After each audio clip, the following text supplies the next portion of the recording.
একজন মানুষ পৃথিবীর সবচেয়ে তীক্ষ্ণ মস্তিষ্কের অধিকারী, কিন্তু তার সবচেয়ে বড় শত্রুও ছিল তার নিজের মস্তিষ্ক।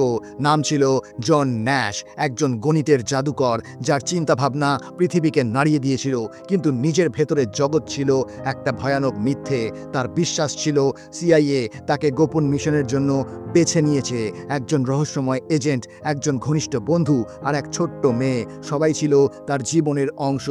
কিন্তু আসলে ওরা সবাই ছিল তার মস্তিষ্কের সৃষ্টি। স্কিজোফ্রেনিয়া মনের এক ভয়ানক লড়াই, যেখানে বাস্তব আর কল্পনার মধ্যে কোনো সীমা থাকে না। কিন্তু জন হার মানেনি। ওষুধ, ভালোবাসা আর প্রিয়জনদের সাহচর্যে সে জিতে নিয়েছিল পৃথিবীর সবচেয়ে বড় পুরস্কার, নোবেল প্রাইজ। কখনো কখনো জীবনের সবচেয়ে বড় যুদ্ধটা হয় নিজের সাথেই। সম্পূর্ণ গল্পটি দেখতে চোখ রাখুন নো দিস স্টোরি বেঙ্গলিতে। আর ভালো লাগলে লাইক, শেয়ার আর সাবস্ক্রাইব করতে ভুলবেন না।